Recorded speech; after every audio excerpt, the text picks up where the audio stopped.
Morning students, today we start chapter 1 reproduction in plants. So let's start this chapter with this question. First question is unscramble the following words. TEWAH. So I write here and you should note in your book. First is weed, second is explosion, third is agriculture and fourth is germination. So let's see what is in the chapter.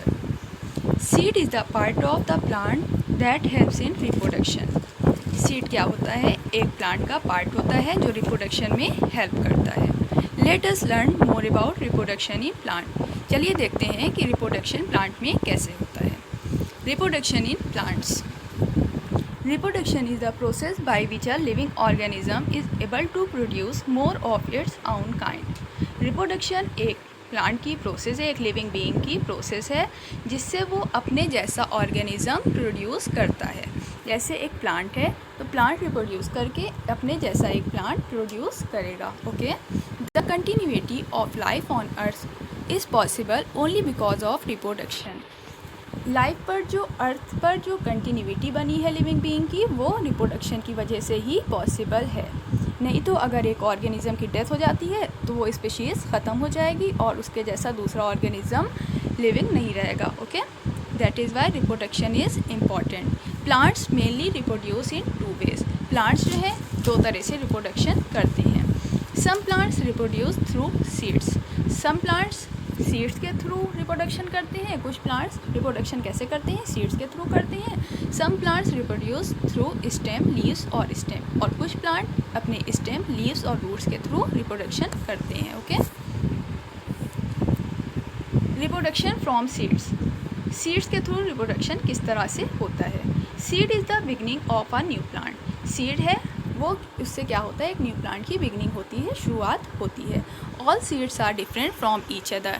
Her seed एक दूसरे से अलग होती है. Despite their differences most seeds have 3 main parts in common. हर seed में 3 चीज़ें common होती हैं. The seed coat, endosperm and embryo. ठीक है, ये तीनों चीज़ें सीड के अंदर होती हैं. सीड कोट जो उसके सबसे बाहर की तरफ लेयर होती है, एंडोस्पर्म जो उसके अंदर होती है, और एम्ब्रियो एंडोस्पर्म के अंदर होता है. ठीक है. A seed has an outer covering called seed coat. जो आउटर कवरिंग होती है सीड की, उसे हम लोग सीड कोट बोलते हैं. दैट प्रोटेक्ट्स द एम्ब्रियो, जो प्रोटेक्ट करती है एम्ब्रियो को. The seed coat has a tiny hole through which the water enters the seed.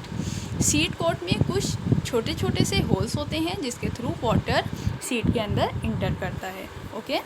Second is endosperm. Endosperm is placed right underneath the seed coat. Endosperm seed coat के अंदर होता है. It provides nutrients to the embryo of the seed. ये embryo को nutrients provide करता है. These nutrients allow the seed to remain alive while it waits to germinate. ये जो है एंडोस्पर्म जो है वो सीड को न्यूट्रिएंट देता है जिसकी वजह से वो जर्मिनेट कर पाती है. ठीक है. जर्मिनेट करके वो क्या करती है? नए प्लांट का फॉर्मेशन करती है. द एम्ब्रियो और baby plant will turn into a seedling और young plant when it gets the right condition for growth.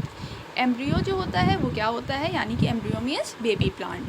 Will turn into a seedling, वो एक सीडलिंग में चेंज होता है और फिर उसके बाद वो यंग प्लांट में चेंज हो जाता है, छोटा सा प्लांट बनता है और फिर वो धीरे धीरे ग्रोथ करके न्यू प्लांट में अपने पेरेंट की तरह बन जाता है. Okay. I hope you have clear everything. So it's enough for today. Have a nice day.